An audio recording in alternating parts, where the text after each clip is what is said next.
Good morning সবাইকে। তোমরা সবাই কেমন আছো? সরস্বতী পুজো কেমন কাটলো জানিও।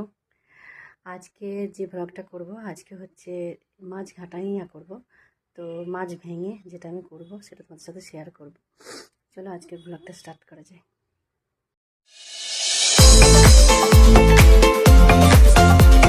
প্রথমে রসুনকে থেতলে ভালো করে এরকম বানিয়ে নেব। তারপর পেঁয়াজ কুচি করে রেখেছি, টমেটো কুচি, নুন হলুদ দিয়ে মাছগুলো মেখে রেখা। তারপরে ভাজলাম একটা একটা করে।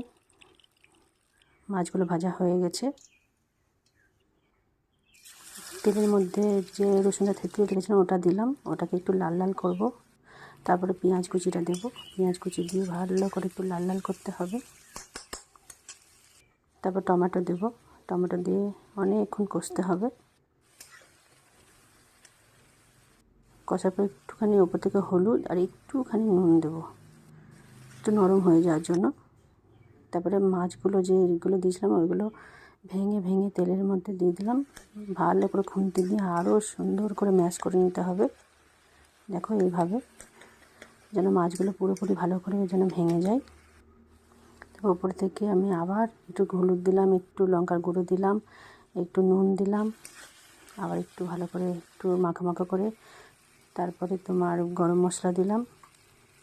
গরম মশলাটাই মেন এখানে, তাহলে এই মাছ ঘাটাঙাটা টেস্ট হবে।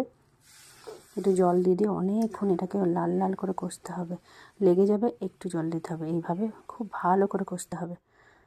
আজ আমি কোনো রকম মশলা দিইনি, আজ আমি রসুন থেতা দিয়েই আর কি তৈরি করছি।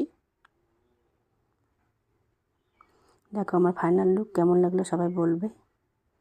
একবার করে খেয়ে দেখো, খুব ভালো খেতে। আজকের ব্লগটা ভালো লাগলে প্লিজ ফলো করে দিও। সবাই ভালো থেকো, বাই বাই।